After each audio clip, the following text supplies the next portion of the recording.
Hello everyone, welcome to my channel. मैं मामसी और आज हम लोग प्रश्नावली 3.3 का क्वेश्चन नंबर 1 को समझेंगे। तो चलिए स्टार्ट करते हैं।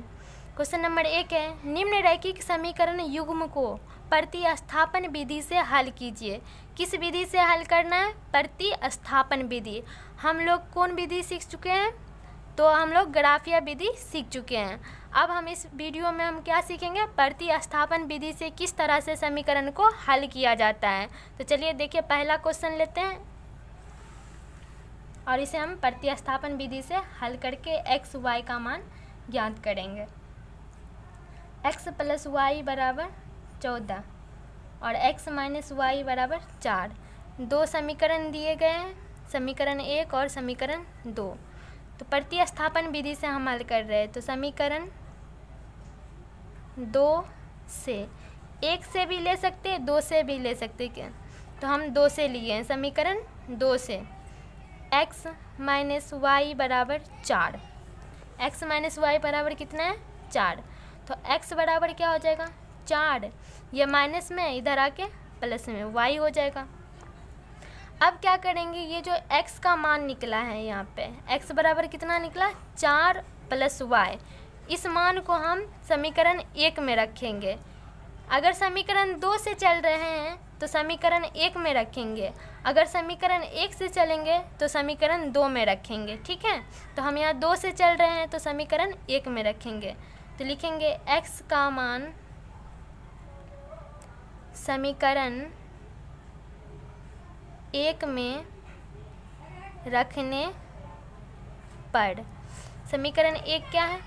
x + y = 14। x के जगह पे क्या रखेंगे? 4 + y और ये प्लस y = 14। ये प्लस y पहले से था। 4 + y कितना हो जाएगा? 2y हो जाएगा बराबर 14। 2y = 14 और ये प्लस में, इधर आके कितना माइनस में आ जाएगा। 2y = 14 में से 4 को घटाएंगे तो कितना बचेगा? 10 बचेगा। तो y = 10/2, 2 बचे 10। y बराबर कितना आ गया? 5। y बराबर कितना निकल गया? 5। अब हमें x का मान निकालना है। अब देखिए, y का मान आप चाहे इसमें रख लीजिए, चाहे इसमें रख लीजिए, चाहे इसमें रख लीजिए। किसी में भी रखिएगा तो x का मान निकल जाएगा, सेम ही निकलेगा। अगर इसमें भी रखिएगा तो वही निकलेगा, इसमें भी रखिएगा तो वही मान निकलेगा और इसमें भी रखिएगा तो वही मान निकलेगा। तो चलिए हम इसमें रखते हैं। x बराबर 4 + y, 4 + y।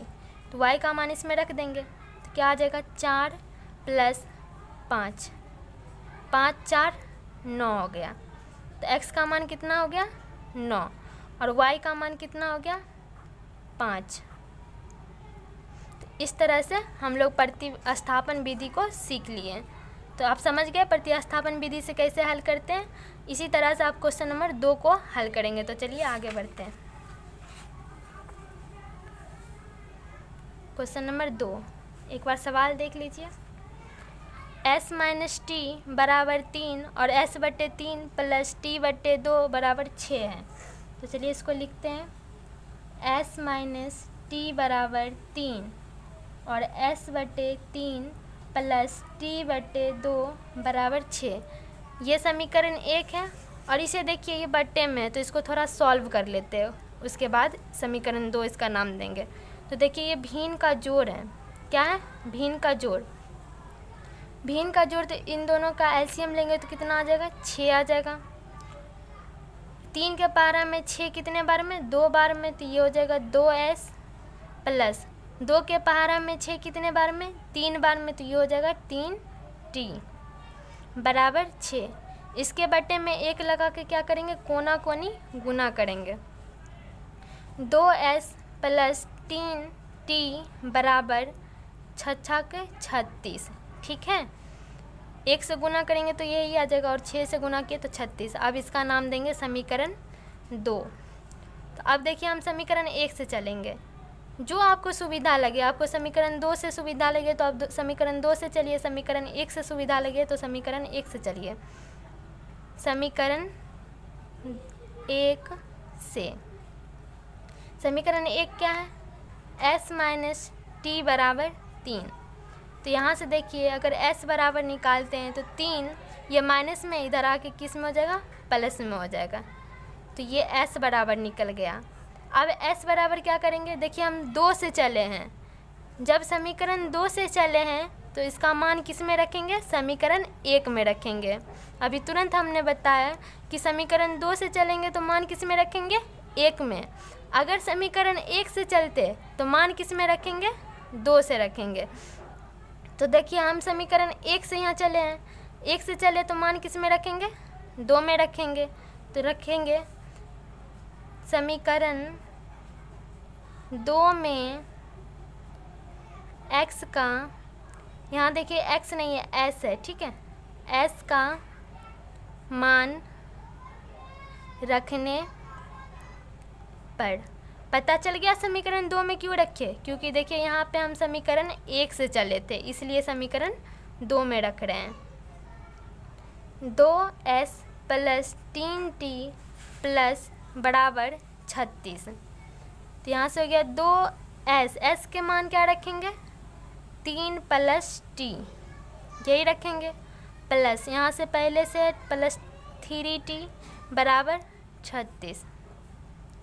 इसको गुना करेंगे, 3 दूना 6 प्लस 2t प्लस 3t बराबर 36।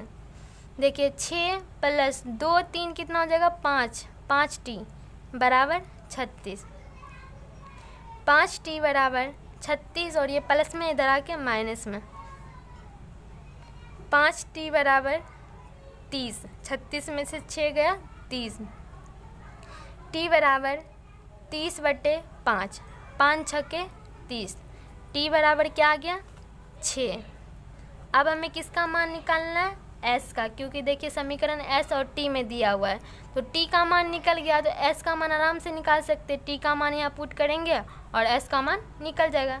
अब इसमें t का मान रखिए, चाहे इसमें रखिए या इसमें रखिए, किसी में भी रख सकते, सेम ही मान आएगा।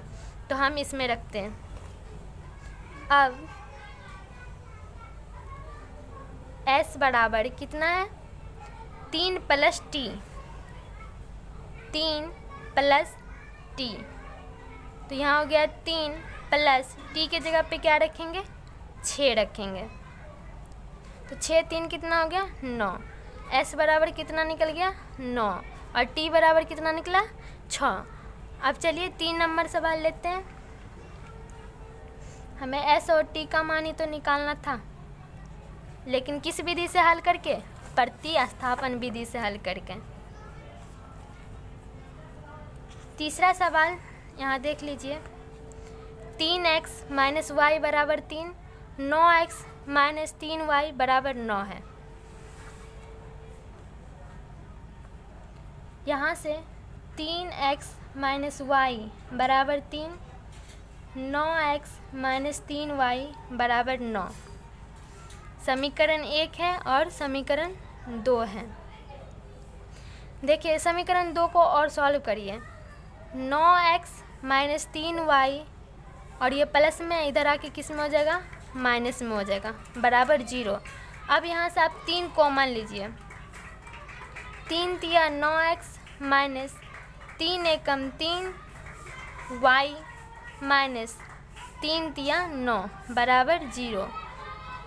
3x माइनस वाई माइनस 3 बराबर 0, बटे में ये क्या हो जाएगा, ये 3 बटे में आ जाएगा।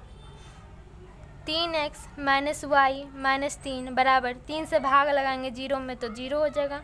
अब देखिए 3x माइनस वाई बराबर, ये माइनस में इधर आके प्लस में। अब इसे आप ध्यान से देखिए, तो जो समीकरण 1 है वही यहाँ पे आ गया, जो समीकरण 1 है वही यहाँ भी आ गया। तो इसका मतलब ये क्या होगा, अपरिमित रूप से अनेक हल हो जाएगा।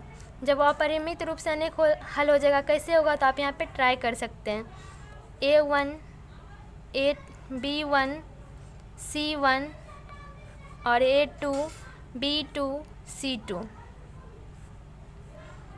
तो देखिए A1 का मान कितना है 3, B1 का मान -1, C1 का मान -3। देखिए -3 क्यों लिए, क्योंकि बराबर के इधर आएगा, क्योंकि समीकरण बनाते हैं जब भी हम संगत और असंगत चेक करते हैं, समीकरण बनाते हैं तो बराबर में 0 आना चाहिए। इसको 3 को इधर लाएंगे तो क्या हो जाएगा, बराबर में 0, इस तरह से आएगा। तो देखिए माइनस में आया। फिर देखिए A2 का मान लिखते तो समीकरण वही है, सेम ही है ये वाला। A2 का मान लिखते, इसको सॉल्व करने पर क्या आ गया, ये आ गया 3। B2 का मान -1 और C2 का मान -3। अब देखिए इसे सॉल्व करेंगे तो A1 बटे A2 बराबर B1 बटे B2 बराबर C1 बटे C2। A1 का मान 3, A2 का मान 3, B1 का मान -1, B2 का मान -1, C1 का मान -3, C2 का मान -3। कट गया, ये भी कट गया, ये भी कट गया, आ गया 1 बराबर 1 बराबर 1। जब A1 बटे A2 बराबर होता है B1 बटे B2 के और बराबर होता है C1 बटे C2 का, तो कौन सा रेखा होता है, समपाती रेखा। समपाती रेखा होता है, मतलब इसका ग्राफ खींचेंगे तो ये एक बिंदु का ग्राफ है, एक समीकरण का, और इसके ऊपर से जाएगा दूसरा समीकरण का लाइन। जब इस तरह से जाएगा तो देखिए पूरे लाइन को टच करता है दूसरा समीकरण भी, तो इसका मतलब क्या हो जाएगा, अनेक हल होगा। तो देखिए, तो इसीलिए इसका आंसर जो है XY का मान एक ही नहीं आएगा, बहुत सारा XY का मान आ सकता है। इसी वजह से इसका मान अगर आप इसको सॉल्व करेंगे तो XY का मान नहीं निकलेगा, बहुत सारा। अगर X का मान आप अपने मन से मानिएगा तभी Y का मान निकलेगा। यहाँ से आप देख सकते हैं समीकरण 1 और समीकरण 2 पूरा क्या है, सेम है। इसको हल किए, बस हल करने के बाद देखिए सेम निकला। यहाँ पे आप देख सकते हैं, गौर से देखिएगा, 3x - y बराबर 3, 3x - y बराबर 3। तो ये देखिए हम समीकरण 2 को सॉल्व किए थे तो वही आ गया। तो आज के लिए बस इतना ही। अगले वीडियो में हम लोग क्या करेंगे, क्वेश्चन नंबर 4 और 5 और 6 को समझेंगे, और आप लोग बनाने की कोशिश करिएगा। देखिए 4, 5, 6 इसको बनाने की कोशिश करिएगा। अगले वीडियो में हम इसे बताएंगे। यदि वीडियो अच्छी लगी हो तो लाइक और सब्सक्राइब करना ना भूलें।